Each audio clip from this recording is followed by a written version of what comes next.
that's if that's okay, if that's what the consensus want, I won't have a problem with that. I really think it's just that I can't call it to order as a staff person. Great. Okay. John B. Linky will call this meeting of the Planning and Zoning Subcommittee. What's the date today? Hang on a minute. I gotta. The 21st. The 21st of October, and I'll do a roll call. John B. Linky present. Who's next? Brian Santos. Brian Santos. Alvin Hill. Alvin Hill. Okay, and anybody else that's present? If we just have our recording secretary, she's present, correct?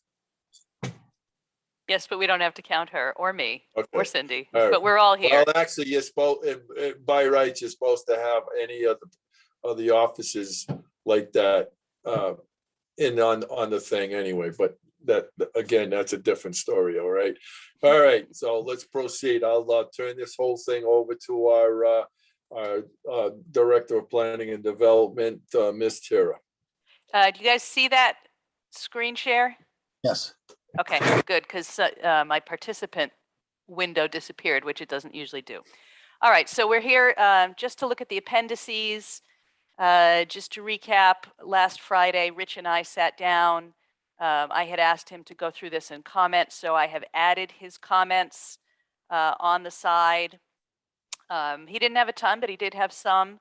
The other thing I want to do is for, again, especially Brian and John B., if anything seems like it does need revisiting from their, professional experience in construction, let's call it out. So, but I think probably this content is pretty good because it's based on technical requirements at the state level. It just might be a little out of date.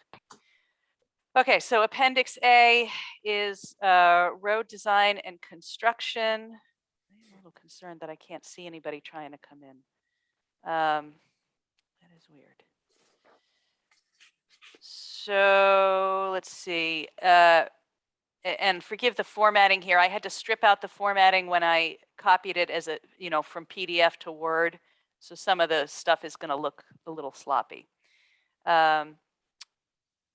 First couple of comments are here under the definitions, or not the definitions, the standards that they use for average daily traffic counts and categories of roads. And unless these have changed, and Rich did not indicate to me that they did, these are fairly stable. Just two comments here. Collector streets.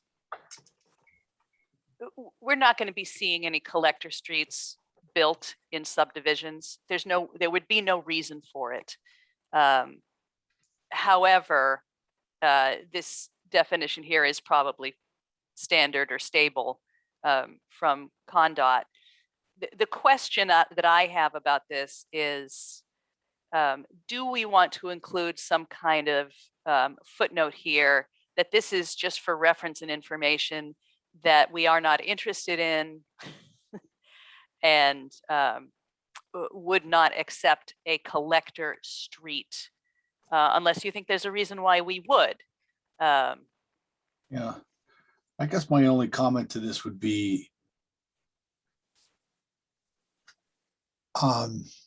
our design criteria for streets in general, like depth of binder courses or depth of finish courses.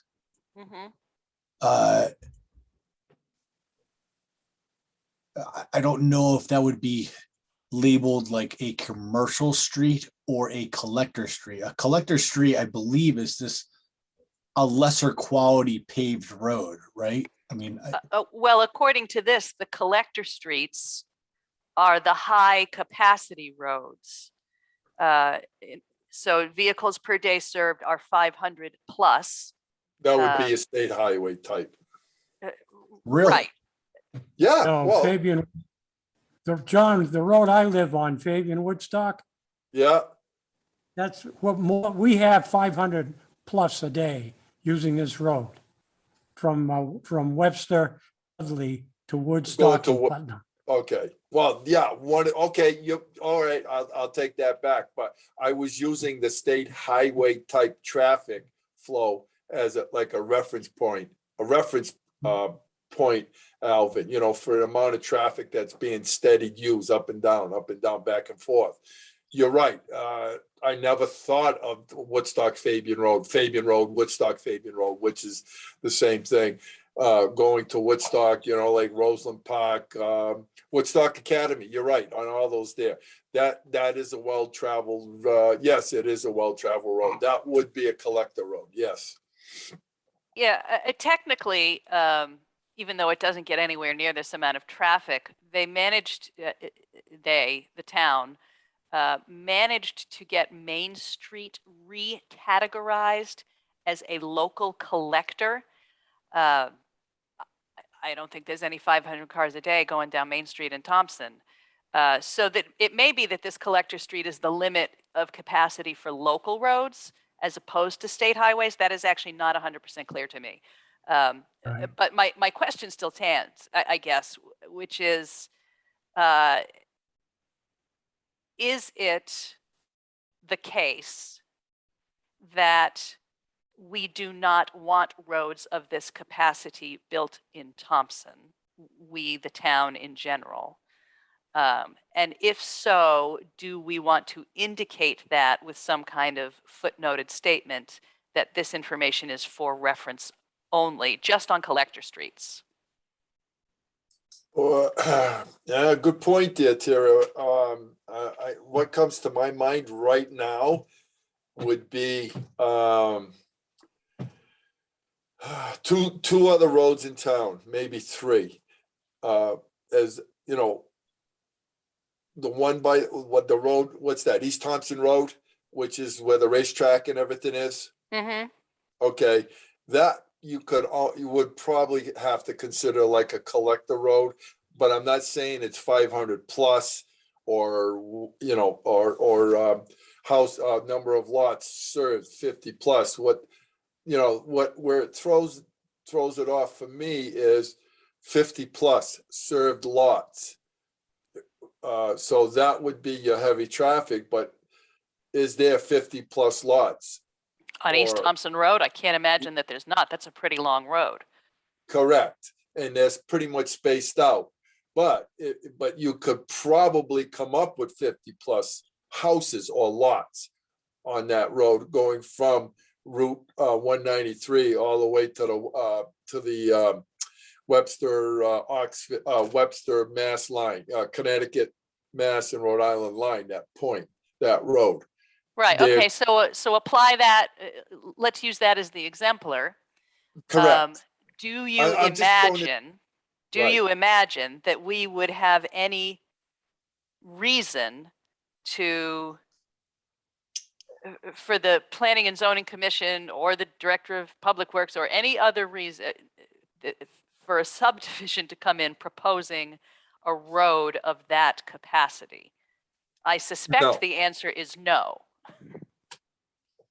Right.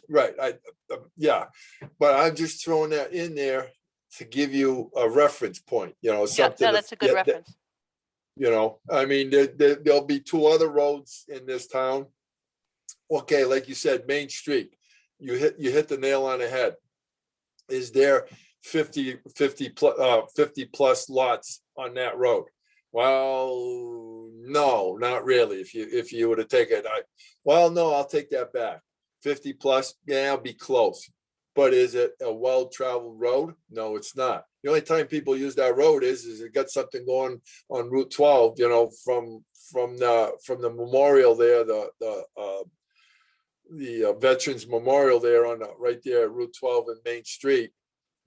Sometimes people take that to get, to cut around and then get back on Route 12 again, right by just below the school. How often is that done?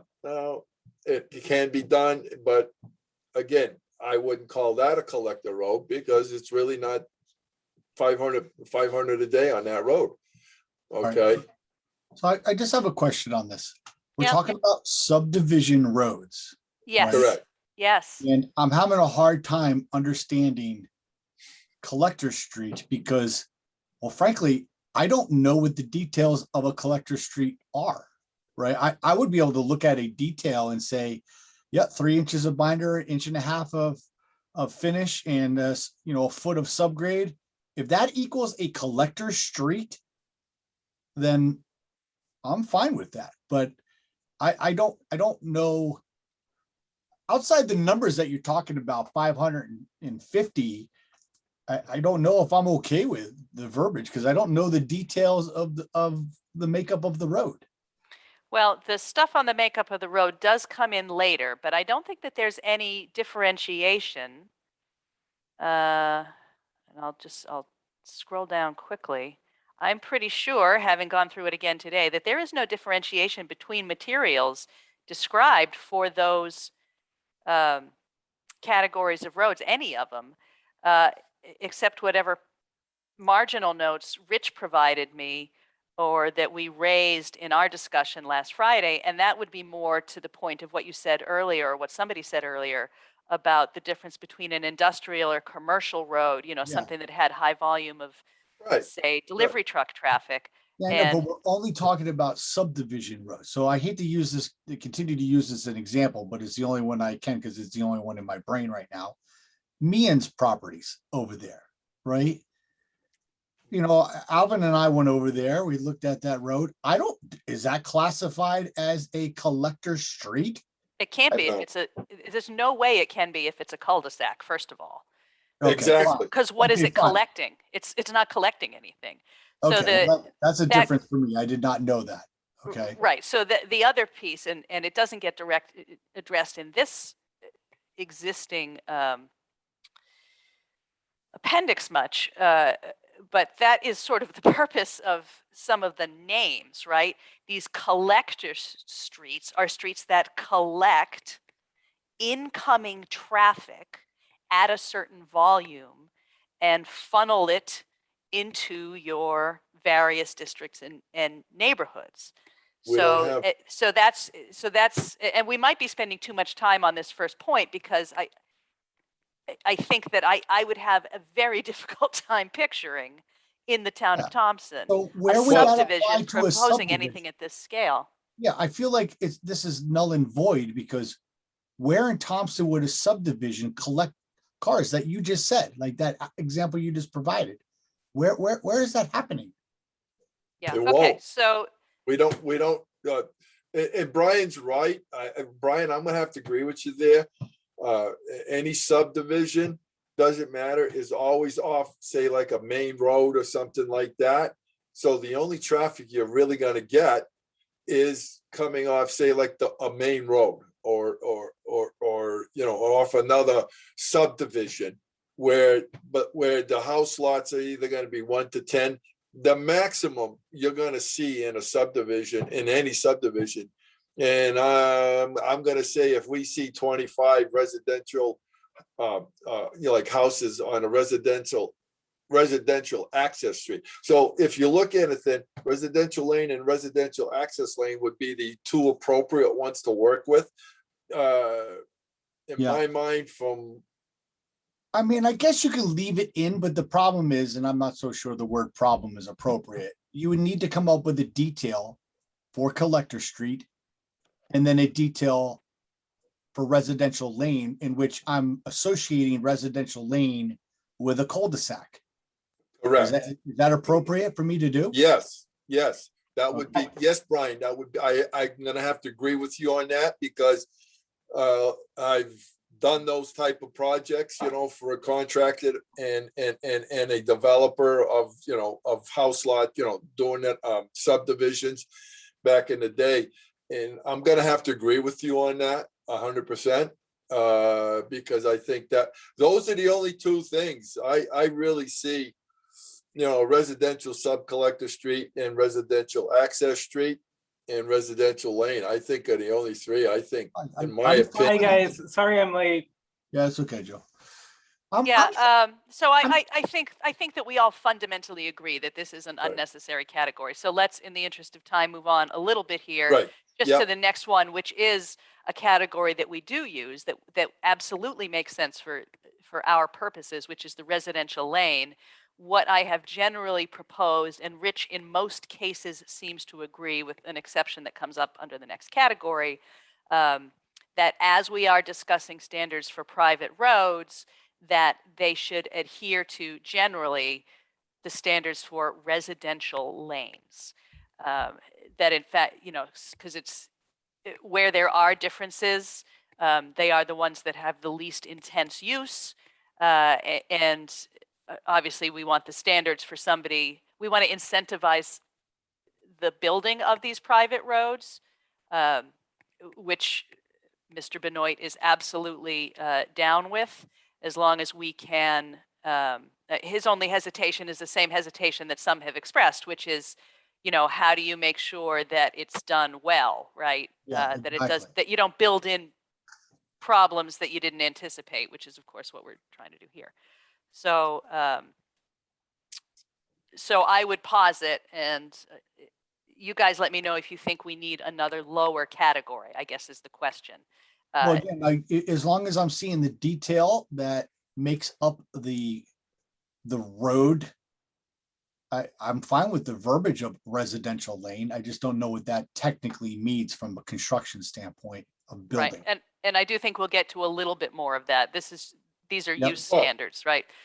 It's- So, yeah. but here is one where Rich and I did differ a little bit. So you'll see here, and this is as they currently exist, that category of residential lane, the standard is 22 feet wide. Rich feels very strongly that no publicly accepted road should be less than 24 feet wide. That does exist in some conflict to the most updated theory of sort of traffic management, which is that you build narrower roads to reduce speeds. And in fact, that's what Dave Held refers to in the side. So Rich is suggesting that the residential lanes also be 24 feet, at which point my suggestion is there's where you incentivize your private roads by saying, but if you are going to build it as a privately maintained road, you can take it down to 22 feet. So I assume that there's a significant cost savings there, although you guys can let me know if that's wrong. Well, I think the logic behind making it skinnier for people to drive slower is out the window. I think people are driving fast regardless of what's going on. I mean, thank you, Brian. yeah, so I think that's just. It doesn't matter if the road, if you like, it won't matter. It does not matter, Tara, if the road's gonna be 24, 26, 28, or 30. They're gonna, if they get the opportunity to do 60 down it, they're gonna do 60. The Yeah. only, you know, I'm more interested in what Rich has to say. He builds these roads all the time. If he feels that 24 is appropriate, then I'm willing to stand by that. Yeah, I'm fine with that. My bigger question is the other is, again, remember, we're trying to incentivize these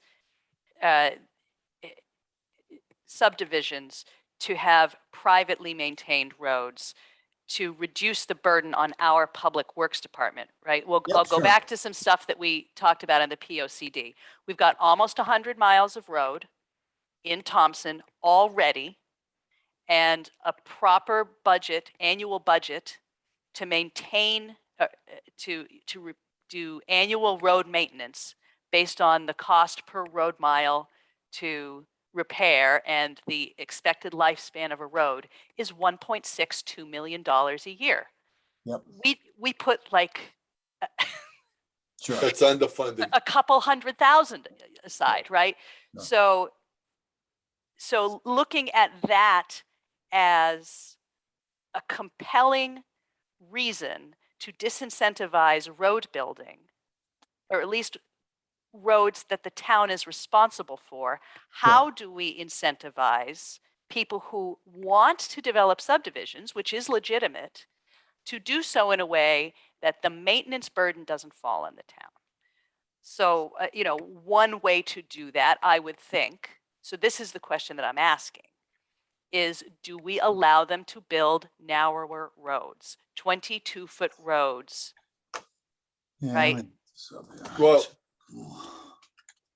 the thing with that, Tira, if you look at majority of the roads in this town, majority, when I say majority, out of that 100 miles or something, when I say majority, it's damn close to it, is that these roads that we have, like in front of my house, I can tell you right now that it's lucky if it is 22 feet in the widest point. And there are places it's lucky if it's 20 feet because of, a piece of ledge or whatever.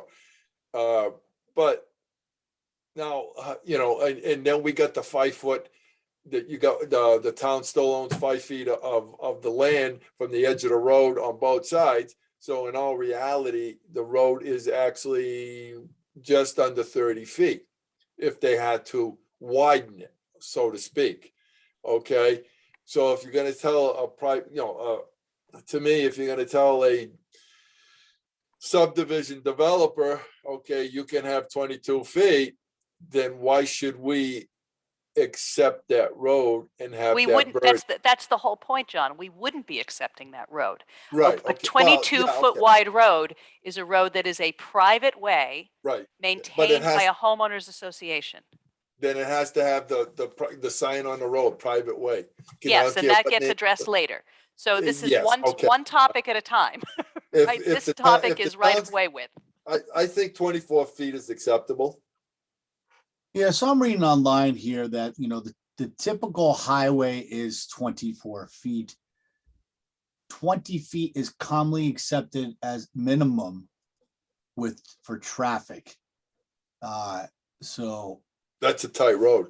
that's a pretty tight road. I'm looking at this stupid image on the screen here, but it's making me believe that maybe in residential, lower trafficy areas, because 24 feet is, and they're showing a 3-lane highway like down in Florida, which is obviously everyone's doing 100 miles an hour down there. But I feel like I'm kind of in agreement with Terry here, and that maybe residential lane could be at 22 feet. Because if 20 feet is commonly accepted the minimum width for two-way traffic, maybe we can accept the residential lane at 22 feet and go with the 24 for access streets, and then leave the sub-collector street at 26. Well, But- again, remember, we're differentiating now between public and private roads. And Rich was very clear that he thinks no public road should be less than 24. And I think that the difference there, Brian, may be that if you average things out across the country, that might be correct, but there are entire stretches of this country where they've never seen a snowflake. Oh, absolutely. No, I'm just saying, again, on Meehan's property, Yep. I mean, I think 22 feet would be acceptable, right? Because, or is Rich still considering that to be a public access because, the Well, town's going to be taking it over? Yeah, technically we haven't yet, but we have agreed that will Yeah. be a town-owned road. Okay, well, And what we want is not any more of those. But so if what you're saying is that you've been on that property and you feel like a 22-foot wide pavement would serve fair. that adequately, sure. then I think that supports the argument that I'm making, which is we create the incentive to build things like that are not maintained by the town by saying you can save a little money, build a 22-foot road, just don't expect us to come back and maintain it. You have to set up the homeowners association. That's the developer making a cost benefit analysis in developing his plan. If it pencils out for him to build a subdivision with 22-foot roads and set up that Yeah. homeowners maintenance agreement, then that's what we want. Yeah, so if it's perfectly clear that it'll be 22 feet and they maintain it in the future, but we get to direct them on the quality of the road, then fine, Yes. right? If they want Yes. us to take care of it, we still build in the quality and we want it at 24 feet. That's curb to curb. That's curb to curb. Right, because right of way is the next category, but it's the I same mean, for every I'm category gonna tell you right regardless now, of the, and of the it width. means property. I'm gonna go measure it hopefully over the weekend. Alvin was there. I don't know if you measured it curb to curb, but I can tell you this much. The bit curb that he put there, it's just getting all damaged. It's just a mess, right? So like, I'm gonna say, Brian, my, I'm gonna say it's just it's 24 feet. That's what the curb to curb to curb. yeah, Okay, it looked pretty wide, and I'm just but guessing. he's supposed to have the sidewalks, supposed to have some like sidewalks put in on one side. Yeah, well, he had some sidewalk. Anyway, we're not Yeah, gonna go down that right. road. Yeah. Okay, No, But but I think I think we've answered the question though. Yeah. Yep. Okay, so what's this residential lane 50 feet? What is this? That's the right of way, and that's the same for all of them. So that's not just the pavement, right? For every road, the right of way lines on each side of the road shall be parallel or shall be concentric arcs, and all intersections of right of way lines shall be rounded by a curve having a radius equal to the Yep. required curve Okay, line fine. radius, blah, blah, blah, blah, That blah. makes sense. And you'll see that that's the same for every category. So Yep. it'll be the same for a private way in that case as well. Okay, yep, There's that no makes reason sense. there's no reason to make that different. Yep, that's Can I fine. interrupt here for a minute? Of course. I'm listening. When we were discussing going over this appendix, did you not tell me today that this is just a recommendation or these are going to be requirements? These are the construction standards. The construction standards have been an appendix in the subdivision regulations. And there is strong logic to keeping them that way because because these are essentially based on state standards for the most part. As those get updated, you don't want to have a public hearing that's the purpose of putting some of this stuff in appendices. What was that last statement you said? You don't want to have a public hearing for what? So what we figured out right earlier was that you can change stuff in appendices without it having to go through the whole, okay. right? So some of the stuff that may get updated because of changes to state standards, construction standards, that kind of thing, makes sense to put them in an appendix because then you can update it without having to go through the whole rigmarole. You're just Okay. you're So- updating it based on current information. So You just could- so I'm clear, when they come in with an application, this appendix are requirements. They shall do this. Yes, and I believe that is specifically stated in the body of the regulations. The body Okay. of the regulations refers them to the standards for road construction. Okay, all right, Correct. okay. And but just by the way, Brian and Alvin, I'm going to be meeting out at Madison at 2:00 on Monday with Brian and Rich. So I can measure it if you want me to. That'll be great. Thank you, Cindy. Okay. I planned on it anyway. Okay. All right, so the next comment we have, and this one is an earlier one from Dave Held, and I'm out of my wheelhouse here. Maximum gradients and pavement centerline shall be as follows. As it exists, everything except turnarounds is 10% maximum gradient. And Dave's comment was that he recommends 12% maximum gradient. That statement means nothing to me personally, so John B. and Brian, It's the have at it. curvature of the road. So how the road is curvature, what they call, it's called the curvature of the road. You take the center of the road, okay, we'll use an example of 24 feet. The center of the road, 12 feet to the right, 12 feet to the left. You have to imagine the 10%. So 10% from the center of the road to the edge should be roughly about roughly about a 4.5 to a 5-inch drop. So because of the water, what they call the water, the snow and everything will go to the side. It doesn't stay built up if the road was flat. What will happen? Everything will stay in the middle or wherever the path of the tires are. So by doing that, you create a crown. That's what it's all about. It's called watershed, and I think Yes. collectors. I think since considering we have either 0 or 1 collector road, I think 12% maximum is fine.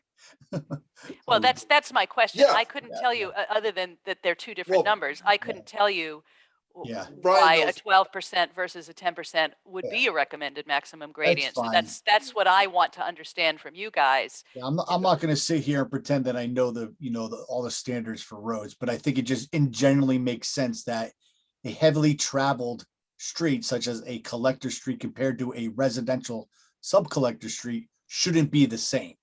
So I would probably recommend 12% for a collector street. So you think that 12% is related to collectors only? Because I think it's related to all of these, because that comment was highlighted by him. If you can see on the for screen. for all four of those. Yes, so that's, I Oh, mean, hmm. do you think collector streets would have a higher maximum gradient? I don't know. I mean, I can change it or not change it. You know, So David right Cox now- is a civil right- engineer. He right has now- expertise that I do not have. Yeah, I'm not going to sit here and pretend that 2% does or doesn't make a difference for all four of these categories, but the reason I'm pausing is all of these streets right now are listed as 24 feet wide, right? Except for residential lane. No. Which one did we change to 22? Well, no, Residential lane there's was three 22. different levels. Collectors and residential sub-collectors are 26 feet wide. Yep. Residential access streets and residential lanes, these all being publicly accepted streets, are 24 feet wide, and private ways are required to be at least 22 feet wide. So No, it don't. there are three levels of width. Not what I'm looking at here. I got 26 collector, 26 residential sub-collector street, residential access street, 24, and residential lane, 22. Right, that's what we just talked about up here. Right. Private ways are not in the existing appendix because they don't exist yet. They haven't existed in the past. We are incentivizing by Well- adding them. That's well, what we then- just were talking about. Then then add the private way in right on the residential lane and make that 22 feet. Yeah, I That already would- did that. I've got that, Okay. yeah. Yeah. Just following back on it. All right, I'm Yep. in support of Dave's 12% for all four. I was going to say only collector street and sub-collector, but I'm in support of that. To have better watershed off the street generally makes sense. So that was Yeah. my follow-up question was going to Yeah. be, at the higher gradient, it sheds more water. Is that the theory? Yeah, and I was gonna just say the first two, but let's just make it consistent and go with all four, just so that water runs off better. Well, that's the whole key, just get the water to run off the street. What for even in the winter when you salt it, you need when it gets some good warm days and everything, you need that, when it starts melting and it has to go someplace, otherwise it'll just sit there. Did Rich Benoit look at that? Like when they just did Yeah. I don't know.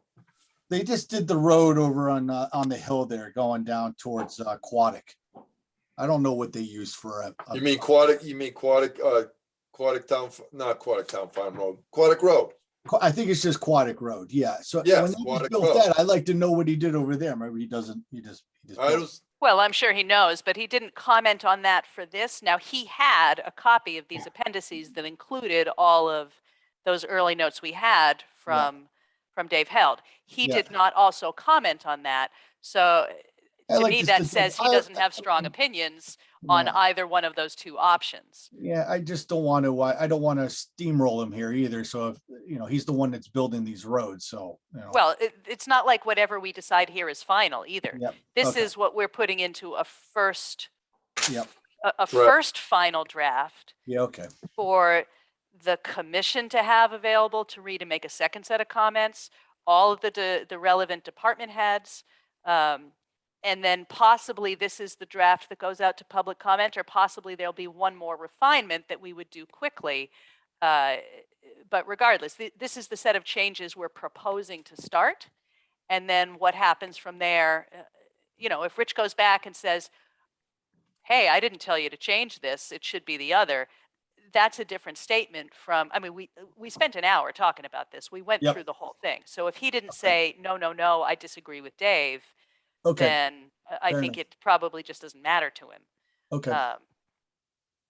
Anyway, so moving Good. on. stopping sight distance, design speed, stopping sight distance. So Boy, is that a farce? so this is Rich's comment. It says that they're mine, but that's me copying over Rich's comments. Currently, there are no streets or roads in town that require speeds over 35 to 40 miles an hour. Speeds on Collector Road can vary based on design and placement. So then beneath that is my question. Given that road width is one of the factors that contributes to travel speeds, how do we build in standards that act to reduce speeds overall? Now, you guys have said that you're skeptical of that, so we can skip that question. I can tell you that the planning literature suggests very strongly that narrowing roads is effective in reducing speeds overall, not everybody's speed, but speeds overall, because if it feels unsafe to drive quickly because you're on a narrow, windy road or a narrow road, you're going to drive less quickly. Ira, But could you share one or two of those articles with us at some point? I'm certain that I could find many of them. Yes. Why don't you, Joe, send me an email to remind me to do that? Thanks. It's possible that I even have some saved, but if I don't, I can put my hands on a bunch. You know, and this is a little tangential, but those traffic calming measures, even where roads are wider, can include things like striping to create the optical illusion of a narrower road. Again, does it catch everybody? No, it does not, but people respond very strongly to visual and spatial cues. So that's What? Which one are you on? I apologize. well, Just had a we're phone on design speed, stopping sight distance, and I was Rich just, and this is not exactly apropos of nothing, but it isn't necessarily specific to anything other than he agrees that no road in town should have a speed limit of over 35 or at most 40 miles an hour. So that's He's right. yeah. Because well, most of the signs in this town I remember back in my time, and I was, oh God, oh Jesus. But I remember Brickyard Road that I live on now. There used to be like 3 or 4 signs, and it said speed limit 25 miles an hour. Those signs have disappeared. But on an average, every road in this town was roughly 25 miles an hour. On an average, you know, maybe like downtown in Grovedale and everything, I think it was around 15. But so actually, interestingly, I'm just looking at the sidebar comments, and again, this is when an early round comment from Dave when we first sent it out, and this is in response again to this design speed, stopping sight distance. I would not want a road in a 50-lot residential subdivision designed for 40 miles an hour. Okay, we all concur about that. And so here's a statement that backs up what we were just talking about. The actual speed of vehicles will be dictated by the geometric design of the road, not a speed limit sign. And if it's designed for 40 miles an hour, they will routinely travel 45. So he's also concurring with your statements that people will exceed whatever the rating is or the level to which it's designed, but you can still design to a lower sort of speed level, and that will naturally reduce the speeds. Okay, so that's excessive in a residential neighborhood setting, whether there are sidewalks or not. Stopping sight lines are good, but the pavement widths and horizontal curves will have a huge effect on the speeds. So that is his contribution. I'm just going with this next one, but I'm going to make this more broad and easier. Do we have to list any speed signs at all and just say, yeah, follow consistency with Connecticut Department of Transportation? Well, this isn't, this is the design. This is the design. This isn't about what we post. right. So there are standards, I presume, and that's what Dave's discussing here, that you would design a road to if you are expecting that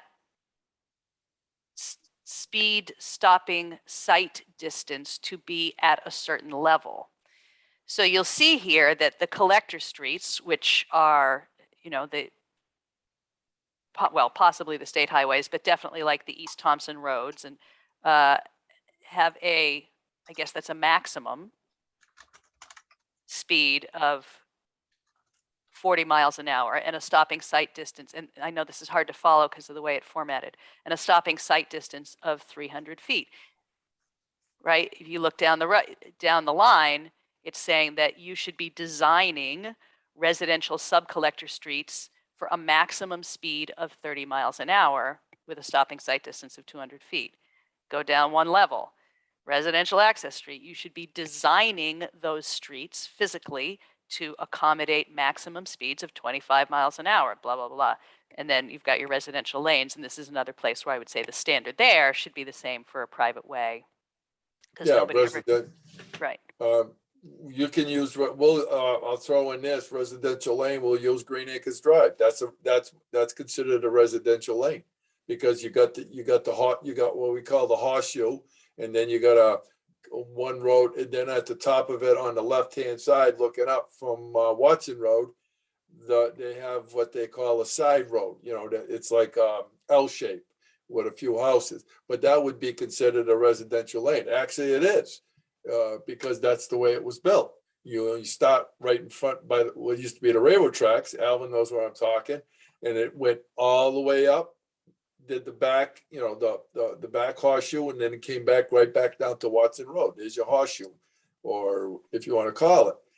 That would be considered to me a residential lane because it's got roughly 30 houses or so.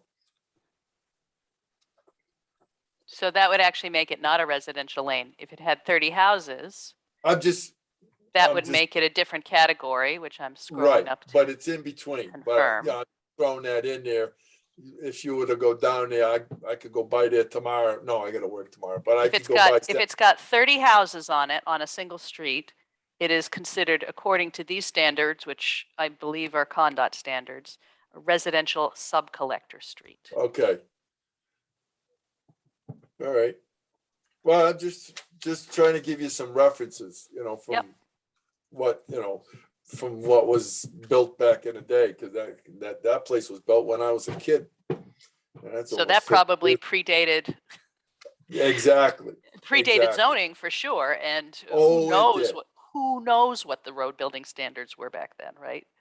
Probably find it written on parchment in somebody's sarcophagus. Well, you're right, because back then, you're right. There was no real whatever it was, but it's just.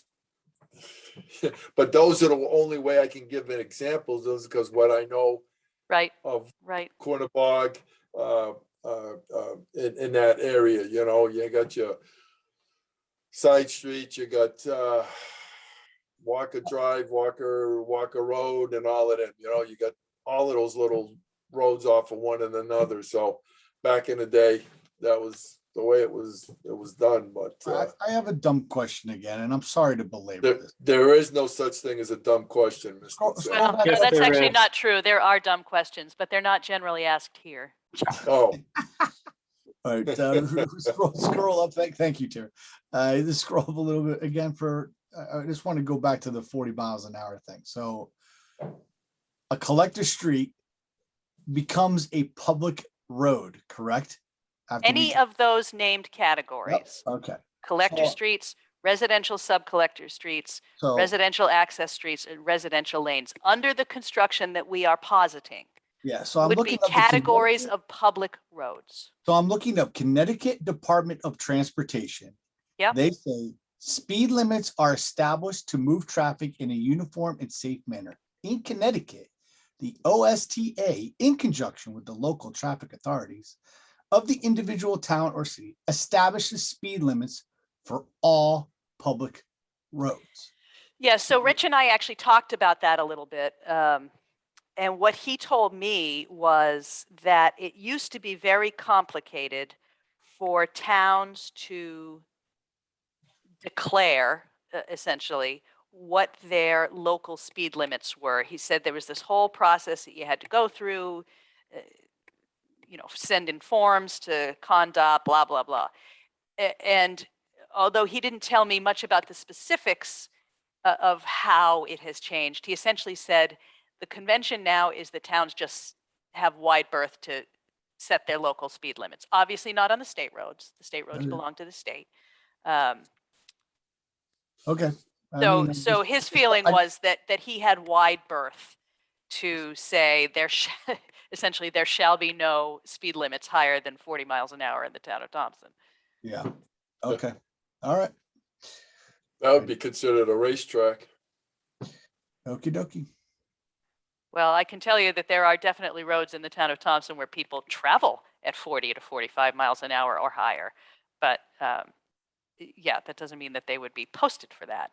And if they are designed not to support that, of course, you can't do anything about a road that's already designed except create those other circumstances, right? Narrow them through optical illusions, or maybe in your road maintenance, narrow them, over time. But once something's built, it's built, right? That's why you want to What- fix it. That's why you want to make sure it's not built badly before we even start.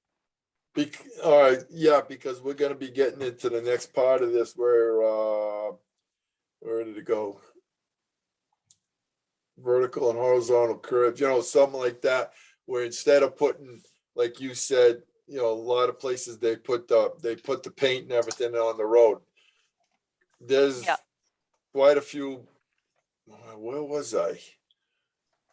Just recently, and I was there 6-7 months ago. I'm trying to place it now, and they had nothing on this road, and all I could say is if you went down this road more than 30 miles an hour, you would ended up in the woods. So what the town did was they put these signs at what you got the height. I think it's, when you're sitting in your vehicle, except in a pickup truck, but on a car or something, and that's roughly 3 feet high, with the signs that when you hit the lights, hit them, they glow and everything like that, for arrows and everything, bad curve or something like that. That's the only way you're going to keep people to slow down, because that's eye level attention, but something down below, it ain't going to work. You know what I mean? I'm just throwing things out from my, my traveling and all over the place. No, it's legit. I mean, in the interest of both our lack of specific expertise, although obviously there is some here from the construction guys and from the experience of guys like Alvin, I just want to address the stuff where there are comments, unless something stood out to any of you that you think should specifically be looked at. Like I'm going to skip this one here about site distances, because the only comment I have is that Dave thought it's not consistent with CONDOT or AASHTO, and I can't remember what that acronym stands for, criteria. So I'm just going to check that, and I'm going to conform it to it, whatever it is. So we don't need to talk about that. So let's move on to the next set of comments, unless any of these items are things that you yourselves made notes about.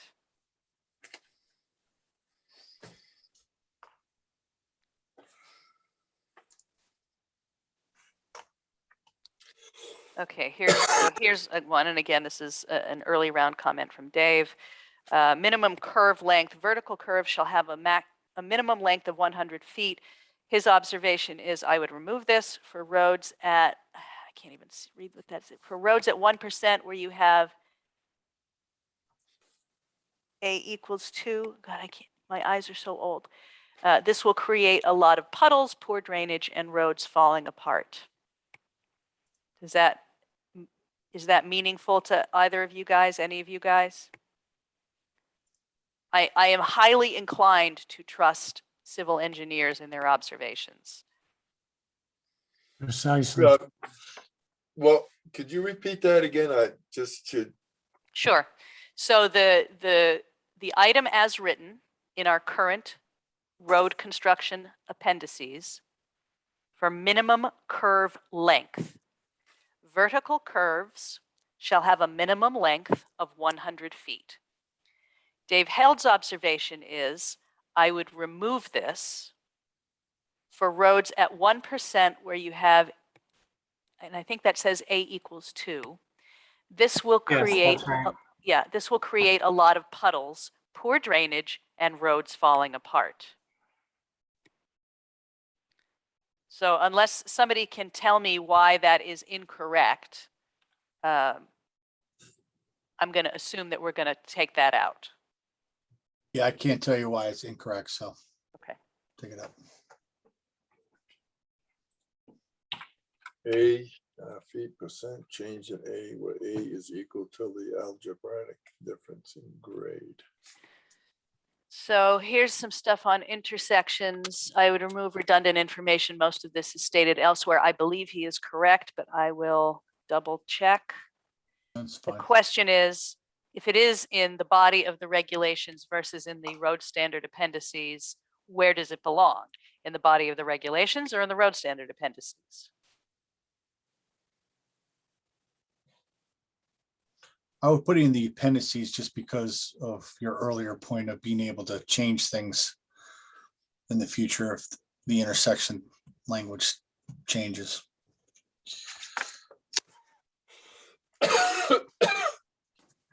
Anybody else have any particular feelings about that one way or the other? That makes a lot of sense, what Brian just said. If you keep it here, we can make the change anytime we want. If it's in the regulations, Then you've got to go through the public hearing process and yada, Right. yada, yada. And that's where that's something, no, we want to try to stay away from that. You know what I mean? Well, I don't think that you gain anything by having a public hearing about these kinds Correct. of things because Correct. it's assuming that the public has the technical knowledge to comment on it. So nobody benefits from that. Seriously? Take it out of the body of the regs and leave it in.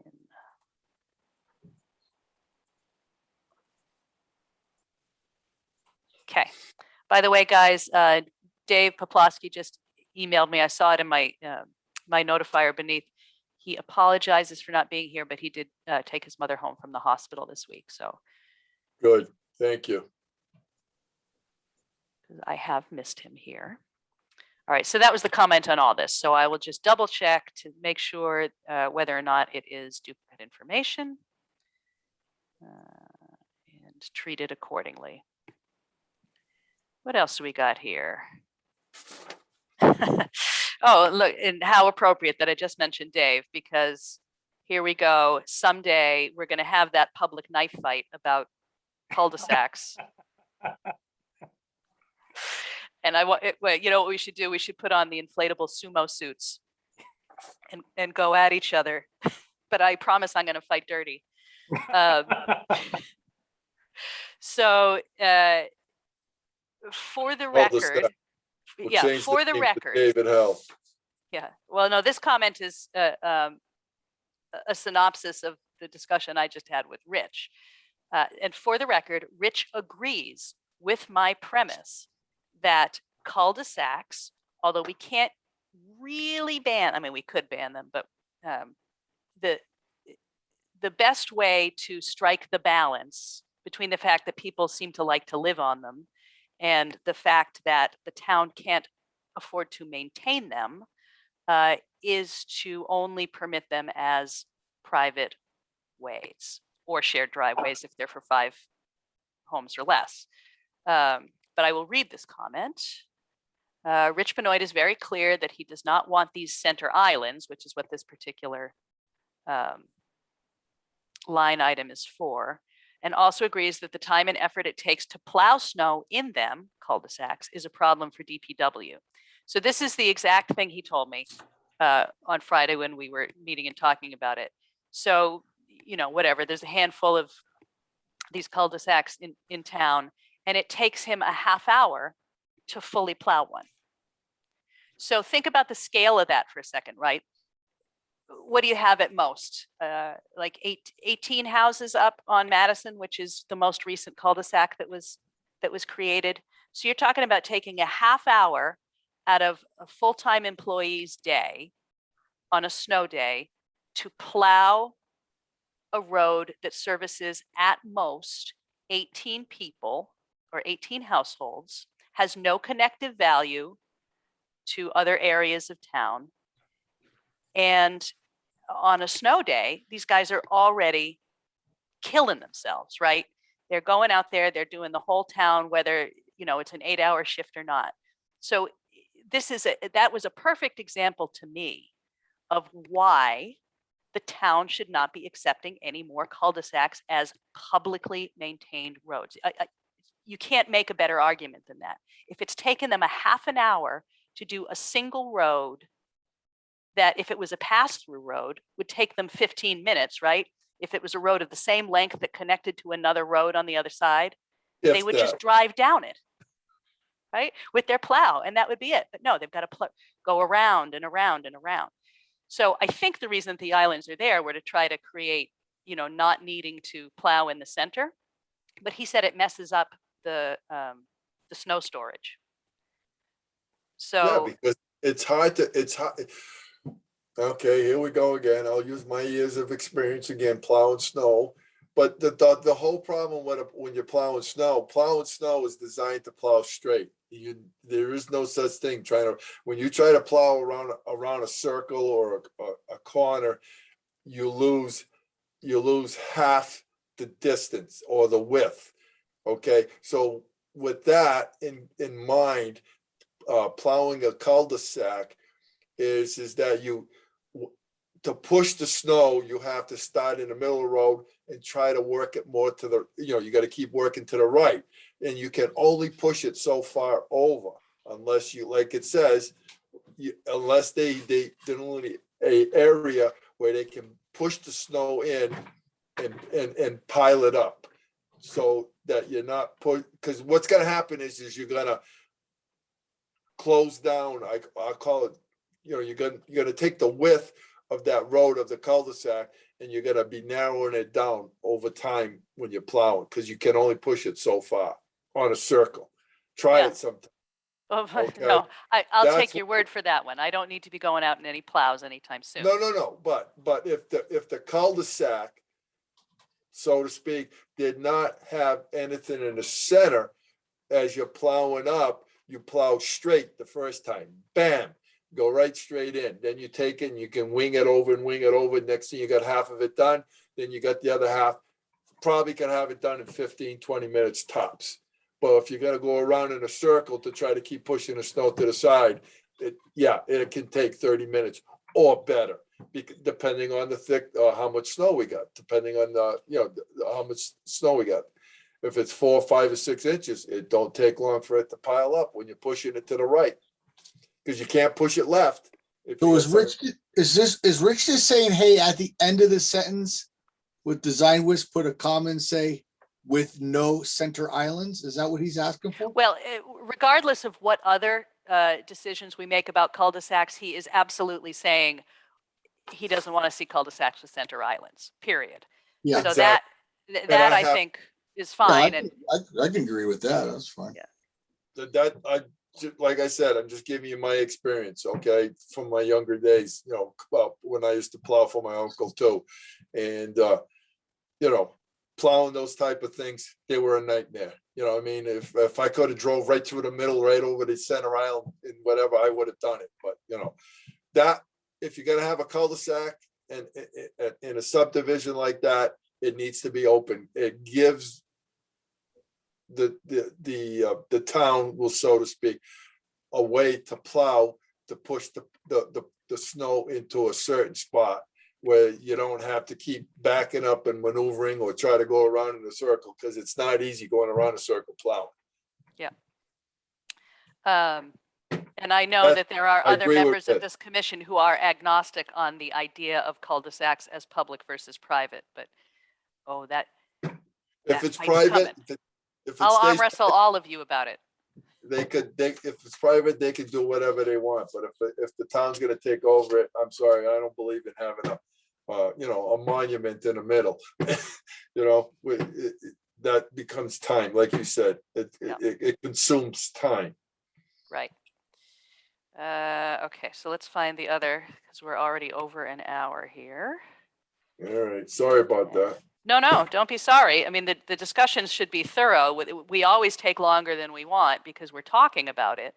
But I do want to, again, since this is mostly technical and I'm relying on comments from DPW and from the engineer, I just want to examine those things with you guys.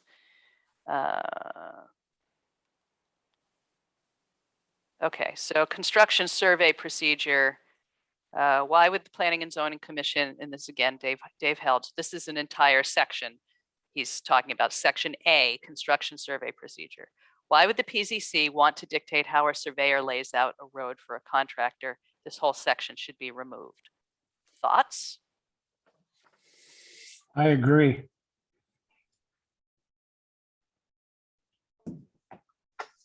I want to say I agree. I just want to read what's in here too, real quick. Okay, well, I can read it out. We'll read out. Just let Oh, us, that's okay. Yeah, let me just look at it. yeah, Tara, it'll be easier, faster for us if we read it quickly.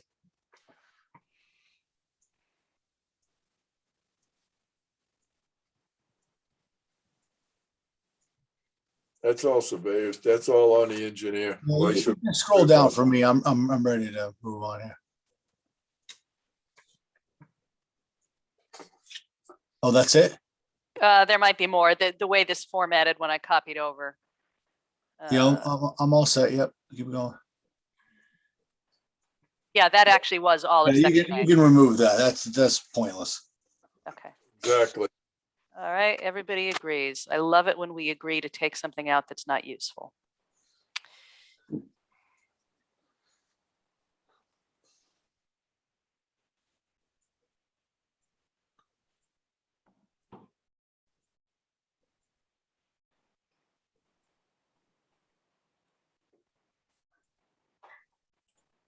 Are you on B now or what? I will be shortly. Let's see what, Okay. but again, we're just dealing with comments unless anybody wants to call out any particular item. You're still on section 2, right? A, Yeah, so B would be clearing and grubbing, right. When you weren't but I don't saying have any comments here from either Dave or Rich on what? on Clearing and, clearing and grubbing.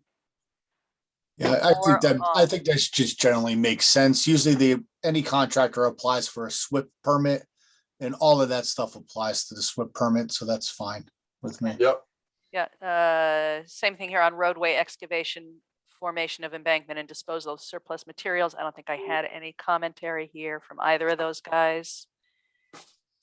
Scrolling. Oh, blasting. Preparation of subgrade, same thing. Roll granular base, granular. It should be granular. Yeah. road granular base. That's all that is processed gravel. Yeah, that's just a typo. Processed aggregate base. Somewhere he does get into material standards. I just got to find it as we go through. Here we go. Bituminous concrete pavement. So here is the current, and then I'll read Rich's comment. General, after the processed aggregate base has been brought to the required grade and cross slope, rolled, compacted, and tested, the roadway shall be surfaced with bituminous concrete class 1 binder course for the full required width of pavement plus 1 foot beyond each curb line to a compacted depth of not less than 2 inches. After placement of bituminous concrete curbing on the binder course, a bituminous concrete class 2 top or surface course not less than 1.5 inches thick after compaction shall be placed.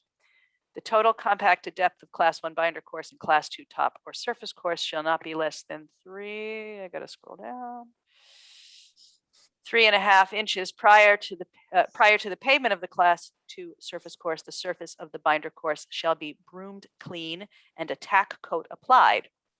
No paving shall be permitted between October 31st and April 1st unless the Department of Public Works Director specifically permits an exception due to unusually mild weather conditions. No paving shall be permitted on any day where the base temperature is less than 35 degrees Fahrenheit, or when weather conditions of fog or rain prevail, or when the pavement surface shows any signs of moisture. Pavement shall be placed so that each course shall have the cross slope shown on the standard detail drawings. So here are Rich's comments on this. You guys can tell me how it squares with your experience, although again, I'm generally inclined to take suggestions. All of that is fine. That's all Yeah. standard stuff. Class 1 and 2 Marshall mixes are becoming obsolete, can be substituted with equivalent super pave or other qualified HMA hot mix I mean, asphalt. that's fine too. Yeah. I'm okay with having 1 and 2 and all of the other things submitted in there. They're all still used. All right, so I'll try to rephrase that to hit Rich's observations Yeah. without I saw the- locking us into something that's obsolete. And then I saw the thing about binder course or wear course with half-inch aggregate. That's just personal preference, but Yeah. I'm fine with that too. So Rich's comments Yep. here, minimum aggregate size for binder or wear course should be, what is that, half-inch? Half an inch. Yeah. I Yeah. mean, that's just personal preference. That's fine. Okay, That's so not the top course though. So Right. that's You fine. sure, I'll work with that too. Brian? Huh? You sure?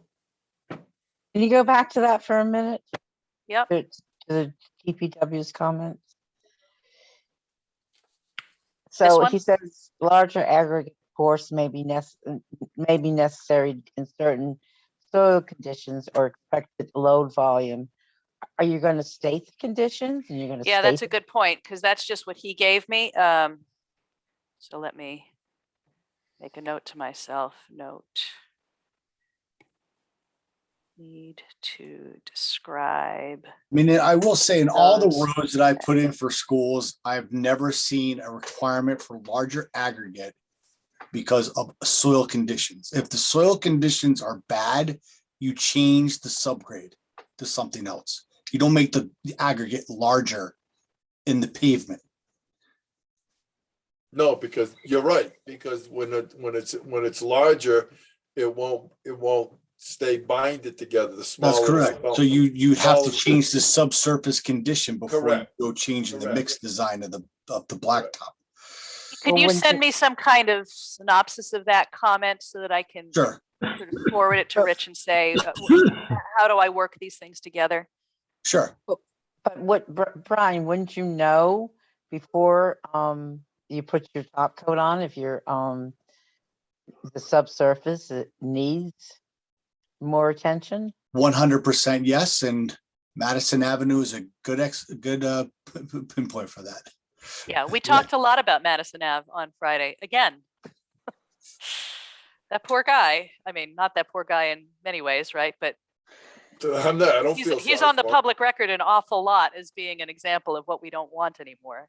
I kind of feel Yeah. for him in that way. Yeah, me too, but I'm sorry, the timing isn't good and that's the way it works sometimes. Sorry. Yeah, I know. You know. Yeah, no, I'll send you something momentarily, T, on that. That's no. Yeah, I mean, I don't need it this instant. If it's in my email, it means I can work on it tomorrow when I go and make the adjustments, right? So, all right, moving on. Materials and methods. All materials and construction methods shall conform to the requirements of the state standard specifications for bituminous concrete lip curbing. Curbing shall be placed on the road binder course at a height which will maintain a 6-inch curb reveal after placement of the road surface course. Prior to the placement of any curbing, the surface of the pavement shall be cleaned of all loose and foreign material. The surface of the pavement, which shall be dry at the time the curbing is placed, shall be coated with an approved tack coat. All curbing shall conform to the shape shown in the standard detail drawings, which, by the way, I don't think we're actually in this appendix. I think this appendix referred to a drawing that did not exist in the document. But I could be wrong there. Per DPW, where curbing is to be installed, proper catch basins will be required to match the curb type. So I think he's proposing that as an additional standard here. I don't think he wants to place anything. I think that's just an addition. Is he gonna say what kind of proper catch basins that it's gonna be required? Good question, Cindy. Repeat your question on so I that. can type it precisely. What type of catch basins will be required to match the curb type? They already have the curb. they're already made to a specific height. So when you match, so when you put the catch basin in, it's there, and then you match the curb into that. That's what it's designed for. So you're saying they come almost as pairs? Yes, they should. I understand that, John, except all the commission members don't know that. You know what I mean? Yes, I know what you're saying. That's Okay. why a picture is worth 1,000 words. Right, Yeah. but there does not seem to be one in our existing document. I know that. But the discussion I had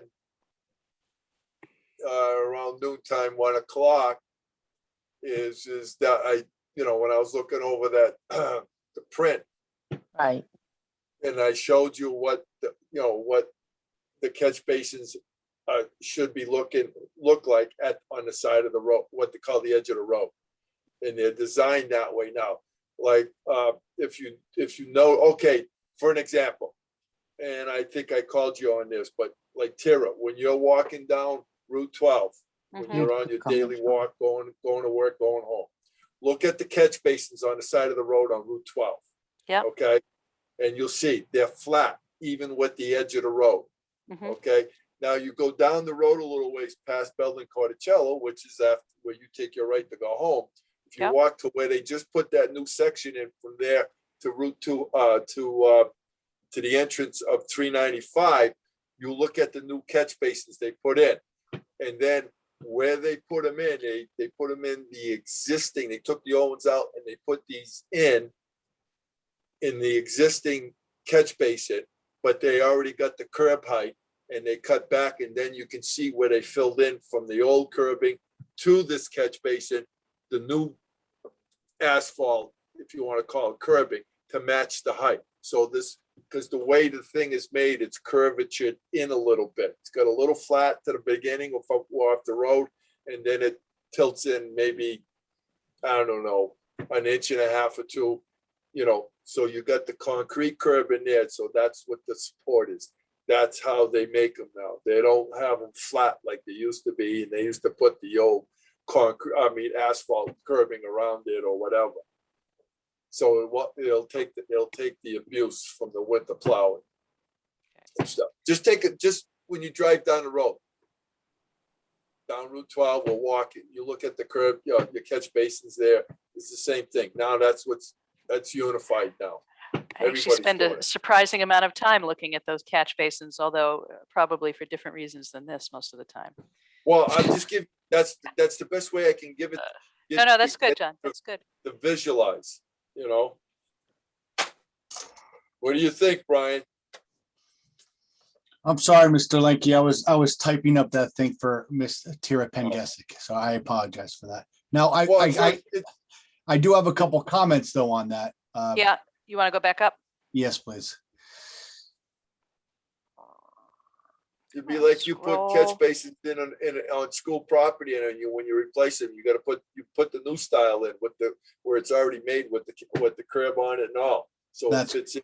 That is correct. Correct? Yeah, I 100% agree with that. Yeah. So a couple of things here, and I'm sorry to keep on using me as an example here, but That's I'm, okay. I'm going. Why change now? I mean, I really do apologize. So it says specifically here that we're going to put an asphalt binder down during the binder course. Fine. And that is going to have a 6-inch curb height after the final course goes on. Yep. Correct. But in Meehan's particular case, one of my complaints is he wants to go ahead and finish pave right now. Well, there's several areas of curbing that are completely screwed up. It's going to look like doggy do at the end of the day. That should Several all be areas of curving that are what, Brian? totally screwed up, like gone, missing, damaged. If you walk all of the locations where the drainage structures are, Right. Cindy, the drainage structures are not properly placed. The curbing goes wild. And those drainage structures are at the end of people's driveways.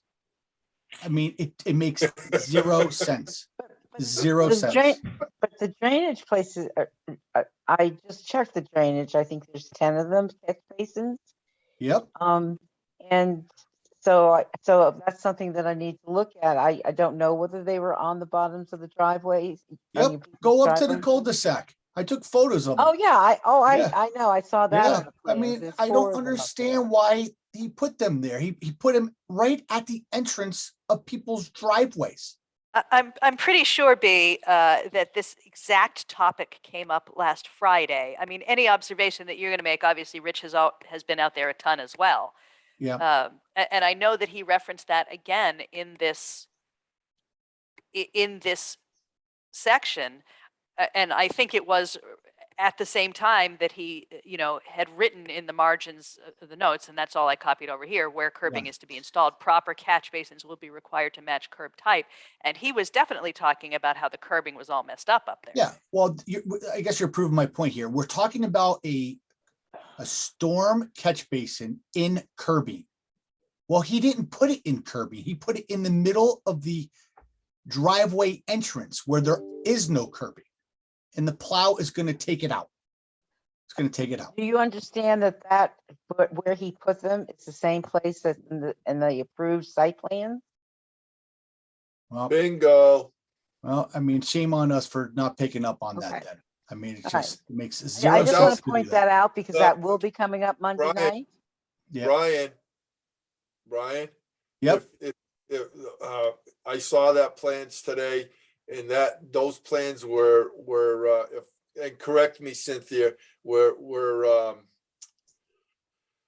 2017. correct. Yep.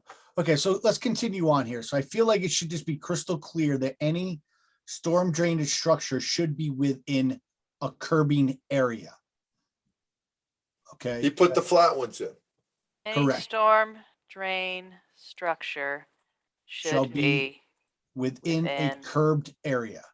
Correct. curbed area. So Okay. all the drainage, so what you're saying, Brian, is that the catch basins that he has put in are in the middle of a driveway or whatever, so they're That's correct. flat.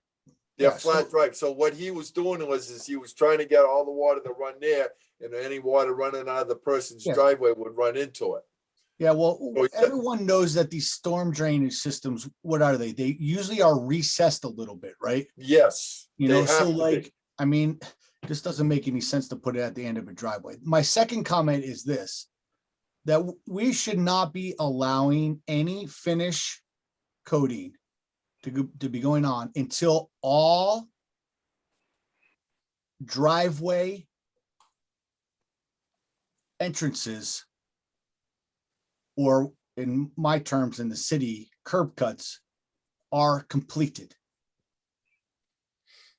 That's the way it should be. Because again, using Meehan, he's going to be looking to do finishes, but yet his curb cuts are not installed for all So of those. one of the 18 other houses. things I did ask Rich to outline for me, and he hasn't gotten it to me, but Brian, this is another thing. If you want to take a stab at it, I would welcome something to look at from you as well, is what we don't exactly have in the subdivision regulations, or at least I don't read it this way, is just a plain old order of action. I mean, Yep. never mind the regulations. You Yep. do this, and then you do this, and then you do this, and then you do Yep. this. You do not deviate from this pattern. Like that could be a one-page outline, whether Yep. it's an appendix or in the body of the regulations or whatever. But every time the Madison Ave thing comes up, two things come up, which were not necessarily exactly the fault of the developer, but the onus is on the Planning and Zoning Commission. If we have standards that we deviated from, Yep. that's not the developer's fault. And if an order of action was approved that is illogical, but there was no alternative order of action delineated in the document, that is also not necessarily fully, although certainly partially, because you would assume that the developer would be generally competent about the order of action. Well, But that that's was still gonna not, be my, that's that was still gonna not be, fully the responsibility of the developer in that yeah, instance. that was gonna be my point to you. If he's a good developer, he's gonna follow this course of action. He wants the development to look nice and not just put in a finished product that chew it up later that's gonna look like dog crap for the rest of its time there. And then Rich is gonna get pissed because, well, it's gonna fall apart and he's gonna be plowing it and then we're gonna be dealing with it. Right? Yeah. So, it just, But but you also gotta remember, everybody keeps forgetting that when this in 017 was saying, and I'm guilty. I'm gonna have to say I'm guilty, but I can't say 100%, but I was on the commission at the time that was all when it was going through, but he didn't do, yes, he probably put the road in, put the asphalt down, but he didn't do nothing until almost 2 years ago or so. He decided, because he needed the okay to get the road, to have the town, make it a town road. So the 3 houses, here we go again. 3 people wanted to build a house. He had 3 lots sold. So he had to get that done. And that was not even 2 years, if that, 2 years ago. So there was a 3-year hiatus there that he didn't do a damn thing. And nobody picked up on it. And I'll be the first one to Well, admit that's a part of that order of action thing, right? yes. And again, can be just an outline, doesn't have to be otherwise regulatory, because we've got the regulatory language. These are your steps, just follow them. And if you have to deviate, you have to explain it. And the commission has to be satisfied that that explanation is legit. But here you're right. But like I said, 017, this was all done. And nothing, he didn't do a damn thing on that until about 2 years ago. And now all of a sudden he got the push on it because he had the opportunity to sell 3 lots. all right, so let's just bring this back up later on. I feel Yeah. like this needs more love and attention. And I just want to put in Cindy's head, when you're out there, I do, think about doing some cores of that condition out there to make sure that the standards are met, because I see heaving in the road already. Okay. And it's just going to be problematic. From what I saw past, Brian, when I was up there, when they were paving a couple driveways, I went up there to see, I know the guy that was paving the driveways on, after there was like 4 or 5 houses already in there, and they were paving the driveways because the people wanted to move in or something. And I looked at the road and I was looking at the paving and of the driveway coming to the road, and I said, oh boy, here we go. And they were even working on some of the drainage going, as you were going up the hill. Yeah. Okay. Yeah, And those I structures pointed are that not out to right. Cynthia, I said, you Drainage gotta has look been, at. drainage has been approved. Brian, I have to go back in the office tomorrow morning to finish up my checklist for Monday. If you have anything you want to add to it, I'll be in the office tomorrow till 10:45 because I have a. All right, I'll give you a call. I'll be on the road for a couple hours. I have to drive to the Cape tomorrow morning, so I'll Okay. call you. Okay, great. Okay. Thanks. So skipping ahead to the next place where we have comments under traffic control devices, materials and methods for signs. I'm only bringing this up because, again, this is something Rich and I talked about. I don't see this as controversial, but I just want to tell you what Rich's personal preference and standards are. Street name signs for town accepted streets to be 9-inch extruded aluminum, double-sided green with white reflective letters. Include galvanized U-channel post with breakaway required. And then he and I also discussed private roads and how we differentiate them visually. So a different color, right? And that they must also include the words private way. Now we did address that under street building sort of general provisions in the body of the regs. I'm just reiterating it here. So unless there's some unusual objection to that, I'm just going to note that essentially for the record here. And then sidewalks.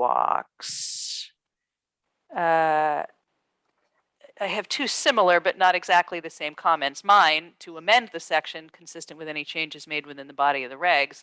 And then Dave pointing out, well, if it's in the body of the regs, it shouldn't be here, or vice versa.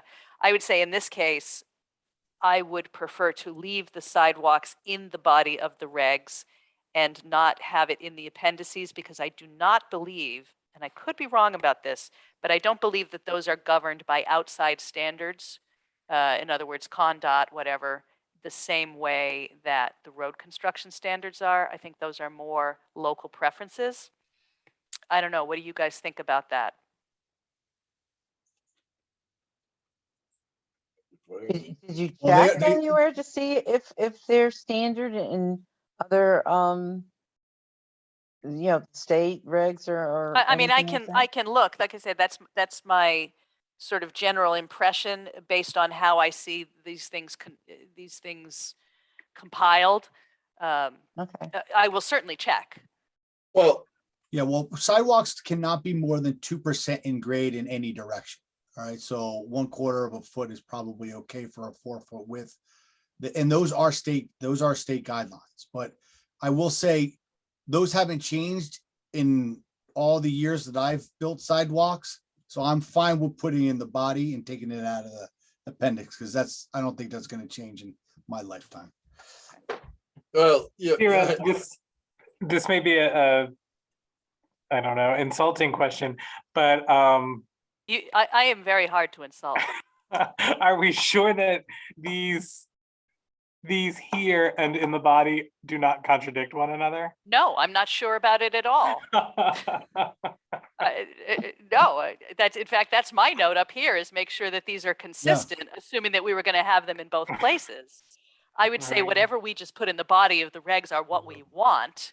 So the question is, where do we put them? Leave them where they are or move them to the appendices? Well, But like I say, I am somewhat more inclined, and I can only sort of articulate why, which is what I just said, that I don't think they're quite as tightly governed by state construction standards, and I think they express more local preferences. But it's kind of 6 of one, half a dozen of the other. well, look at use your reference point. What the sidewalks that are gonna be rebuilt and everything on Route 12. Right from all the way down, all the way up to Route 200. Mm-hmm. Okay, what's the standards for that? That's state standard right there. And I it's- would have to and ask even though it's a our CE for that. Well, I'm just saying, there's a state road, there's sidewalks. So if we use the state standards and we can implement it into our standard, I think that would be, then we could say, okay, we got general status, da da da da da da da da. There it is. Argue that. I mean, state Yes or standard no? is Give me state standard for sidewalks is minimum 3 feet for ADA compliance. So we're just saying 4 feet. So it's more robust than the state standard. I can tell you that just by line number 1. Okay, but at least we got something to work with. Mm-hmm. Yeah, I'll take a quick stroll through some of the CONDOT documents and see what their sidewalk stuff looks like. I like I say, it's probably 6 of one, half a dozen of the other. Something in it speaks to me that it belongs in the body of the regs as opposed to the appendices, but I could not fully articulate why. Well, the thing on this one here, if you go down to the last sentence, the thickness of concrete shall be 5 inches for all types of sidewalks. But we waived that for instead of concrete sidewalks, we waived it so he could do asphalt. Yeah, and we did address that when we Exactly. reworked the regs within the body. Correct. So yeah, whatever to we've me- already created is going to supersede what's here. The only open Correct. question is, where do we put it? That's all. Yes, but we also, but you also not just stick with concrete. We also have to implement the word, using asphalt, and then they got to follow that criteria. There's the 6 waivers inch right foot there. base. That should be incorporated right into that too, not just strictly concrete. Yeah, we did do that already, John, Okay. in the earlier section. And the same thing with this language on waivers. What we put in our rewrite in the earlier section is much better than this. Correct.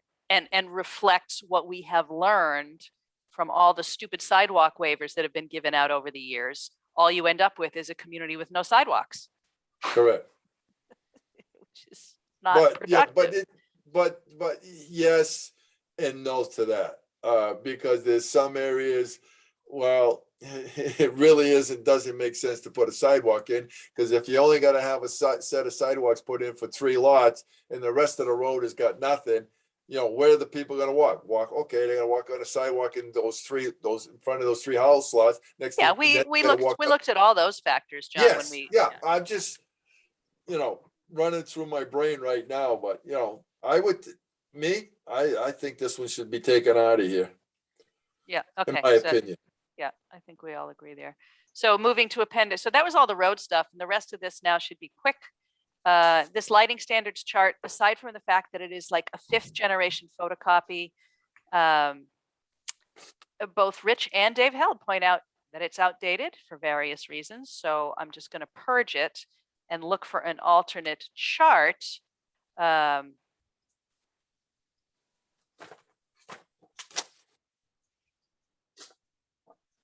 I didn't have any real comments from Rich on this other than to make sure that, there's no allowances for vanity lighting that the town can't access.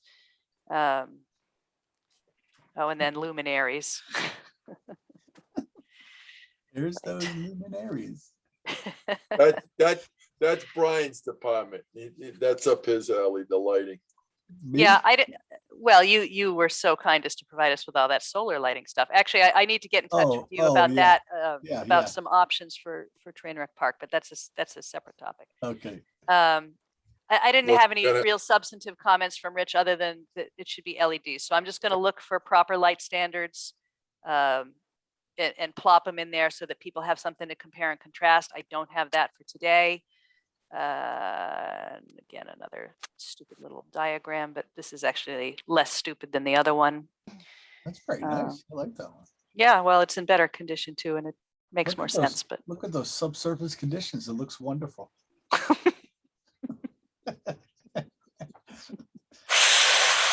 I love a good subsurface condition. All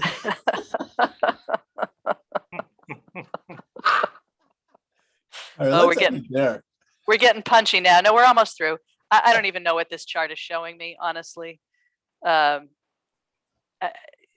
think I'm just going to look for some updated charts on Condot and plop them in there. So what else do we have? We have just a handful of new stuff that I wrote up because we discussed it. Oh, and then the forms. But Cindy, I would say that the forms are your bailiwick. So I would just look at these and give me a markup. Okay, Because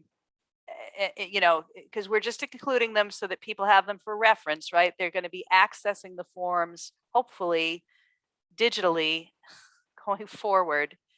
So we just want to make sure they're consistent. Same thing here with the bond agreement. Take a look at it, give me a markup. Rich did not give me any comments on these, and neither did anybody else. So I think we don't need to discuss them for the moment. Come on, scroll. I just want to get to the new stuff. Scroll along. Scrolling.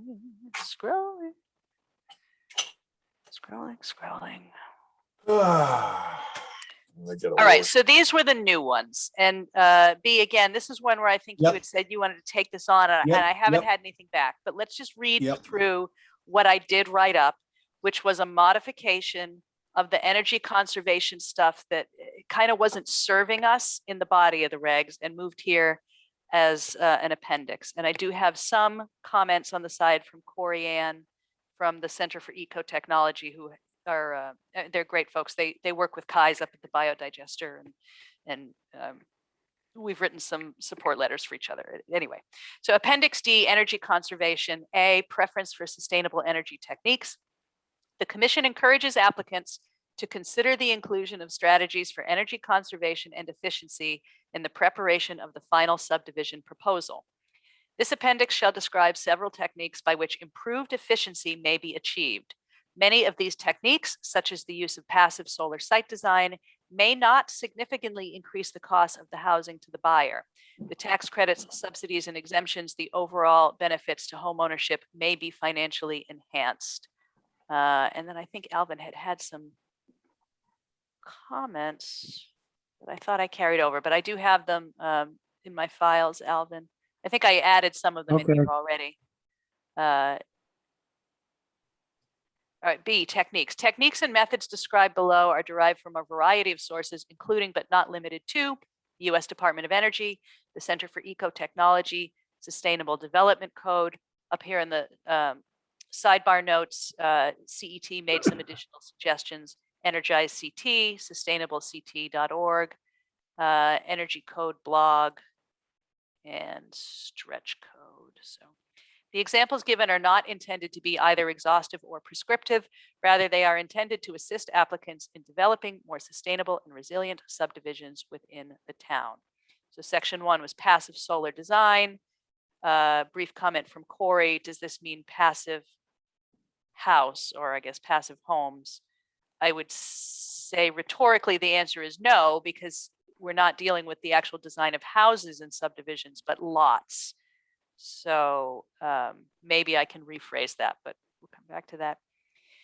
As described by the U.S. Department of Energy, passive solar design takes advantage of a building's site, climate, and materials to minimize energy use. A well-designed passive solar home first reduces heating and cooling loads through energy-efficient strategies, and then meets those reduced loads in whole or part with solar energy.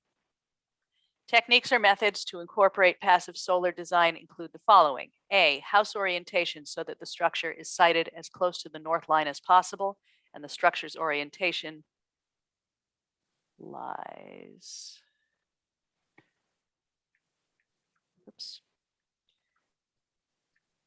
along the east-west axis.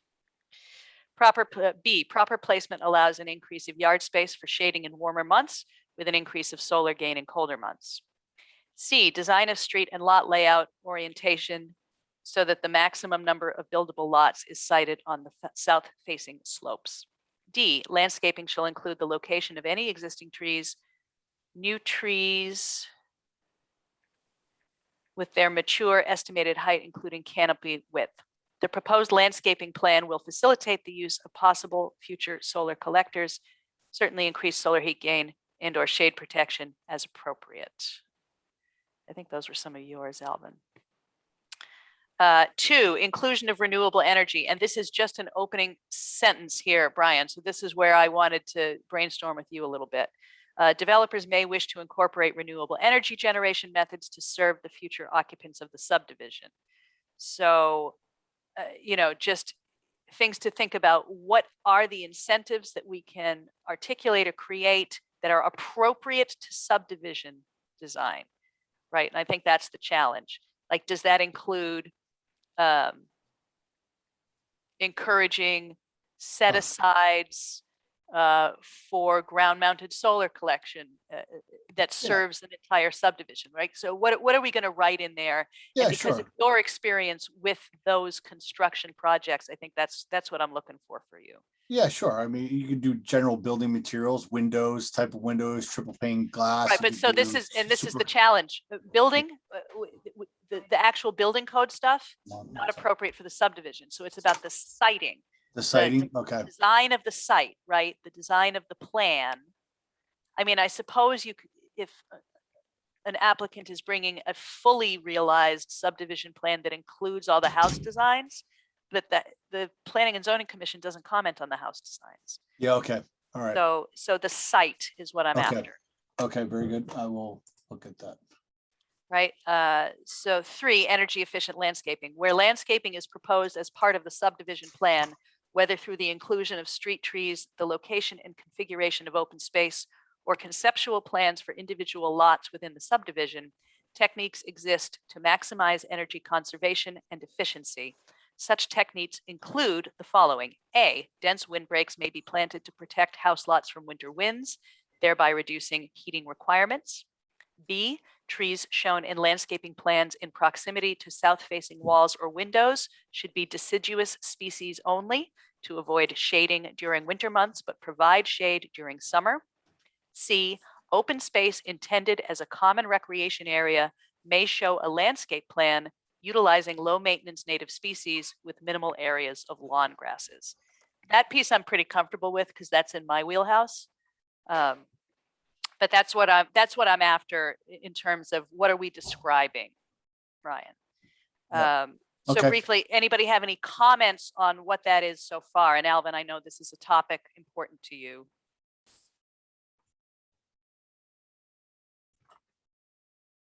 Still there, Alvin? Yeah, Yeah. I think you've incorporated them. And I'm not really worried about Corian's comment there. I think you've done a good job. And if you read the entirety of that, it just talks about the general design or the layout and how the home is like configured for south facing or north facing or what have you. So it's not really about passive house design. Okay, So, all right. yeah. Well, I think her question probably comes up because that's how people usually think of it, as Of course. designing their home, right? Yep. But we can't address that in this document. Yeah. Except in the most broad sort of site placement terms. Okay, so that was that. Any other comments on that section before we briefly move on to the second to last new appendix, which I spent some time on today? Move it along, move it along. Move it along, move it along.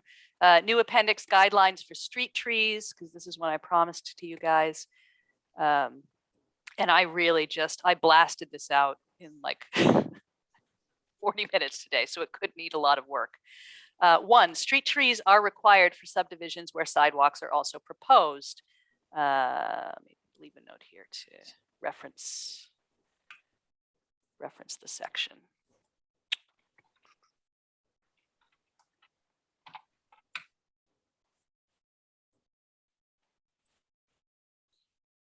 Street trees are required for subdivisions where sidewalks are also proposed. This appendix is intended to provide developers with guidelines for appropriate species to include in the subdivision plan.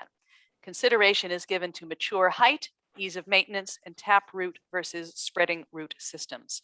Street trees have been shown in many studies to aid in reducing traffic speeds, improve absorption of precipitation, reduce CO2 emissions, reduce heat island effect in densely populated areas, and improve property values. 2, the species shown on the following table are native to Eastern North America. Benefits of landscaping with native species include general suitability and tolerance for local growing conditions, and higher food and shelter value for native and migratory insects, birds, and mammals.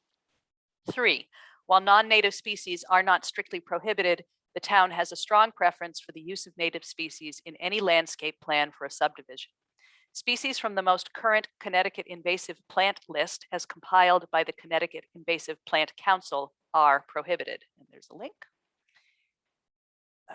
And that repeats language that we included in the zoning regulations in a couple places as well. 4, information provided in the table below was adapted from the report Right Tree, Right Place Standards, a publication of the CT Deep Forestry Division State Vegetation Management Task Force. There's a link to the whole doc. Trees with short mature heights in Connecticut, for Connecticut.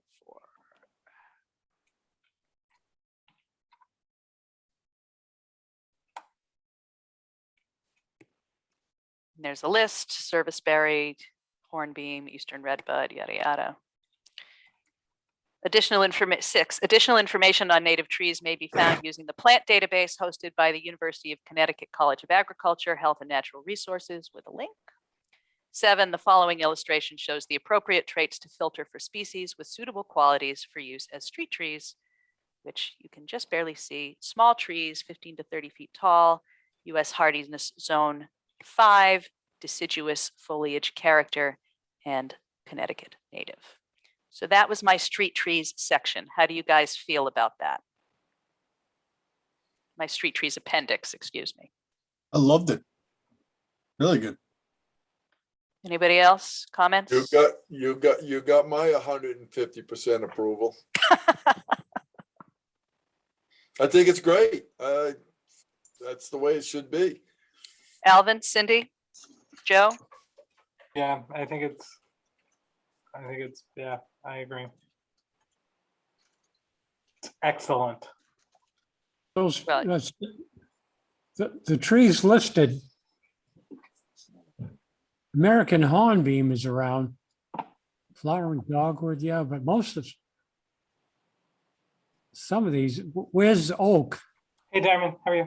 Well, I didn't include any large trees, Alvin, right? Because we're talking about street Oh, trees oh, here, oh. right? So we Okay. were talking about, trees that top out around 30 feet. Yeah. With, so no oak, no pine. And really not even a lot of the maples, even though maples are high native value. I would also not say that this list is exhaustive, but gives a good solid list of those small canopy trees. Serviceberry is widely available from nurseries. It's beautiful in the spring. It has high wildlife value. I mean, Eastern redbud is another, and also for whatever it's worth, those two species in particular were included by our contractor who designed the sidewalk project for Route 12. So repeating that here gives us the opportunity to show a preference for sort of a consistent aesthetic across districts. So that was in my mind as I put it together. But also this other plant database, if you search with these parameters, it brings up a much wider list of species, prohibitively long for me to actually include. So that's why I included the link to it and just an illustration of what the page looks like. Yeah. That whole setup you're doing right here, that would, if there was to be anything done with Main Street, that would make Main Street much more desirable. Yep. All right, and the last new appendix in the last 3 minutes is just we had decided to put a sample letter to abutters in here. Cindy provided me a Word doc copy of what she uses, and I just altered it to make it specific to subdivisions only in here. My only comment, and it's because it comes up a couple of places, is that it references the 200-foot radius here for abutters. There's a couple of places that Janet Blanchette called out that it says 500 feet for some reason. And I don't think we ever resolved if we need that 500-foot radius for any purpose or not. Cindy, do you know the answer to that question? No, I've always wondered about that myself too. So I Okay. don't have an answer to that. What So we still need to What- answer that. what are you, what in reference are you saying that the 500-foot radius pertaining to? It's a couple of places, and without going and looking through the whole document at this hour, which we're not going to do, I know No. that Janet noticed it, that in almost every place it says the notice to abutters goes out for 200-foot radius, but then Yeah. in one or two places we say, oh no, it's 500-foot radius. So what is the purpose? Why is that? Right, and that's what I was questioning when I was going over that re-subdivision application for Monday night. And I couldn't figure, why some was, and this is on the old subdivision regulations I was following. Well, and that's what we still have in action, right? So Right, yeah, and you that, have to.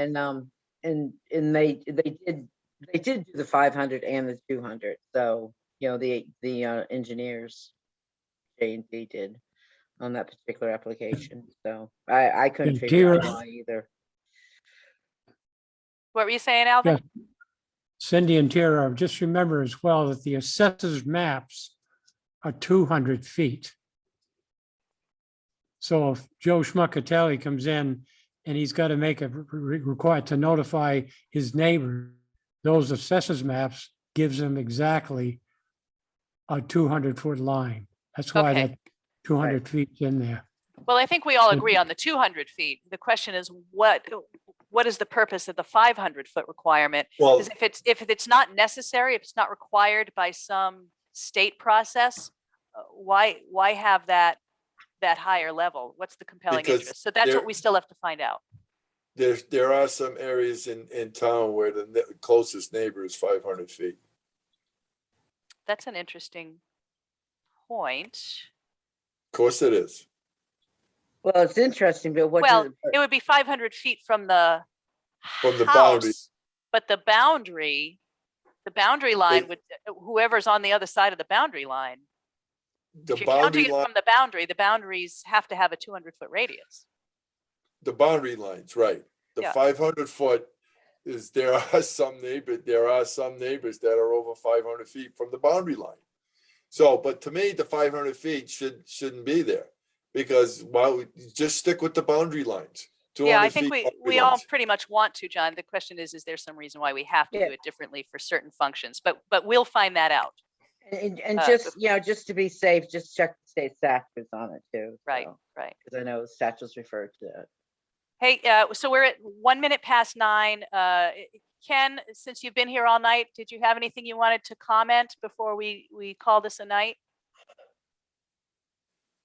And you're on mute. He's on mute, but he can hear you. Well, yes, but if he's trying to reply to us, then we can't hear him. Come on. Mr. take yourself Beausoleil, off the field. going What's up? once. Going twice. Ken has nothing to say. Ladies and gentlemen, good work. As usual, I will take all the comments from this evening, put them into that V1 rolling draft, and then that V1 draft is essentially done. Under my planner's report on Monday, what I will probably do is open it up so we can discuss what the process looks like going forward. I know what I, in my head, would be to take a couple of months to do like run-throughs of what we've already, corrected, just refine any further questions, and then start that whole process of, public comment. I figure if we do about 6 months of that, that should satisfy any available needs. I would really like to have these subdivision regulations adopted by the end of the fiscal year at the latest. And earlier than that if we can, but obviously that's going to depend on what the commission as a whole decides to pursue. But anyway, so that's where we are. Last comments, ladies and germs. Good night. Good night. Good night. All right, everyone. my Thank you. friends. Good night, Tara, thanks.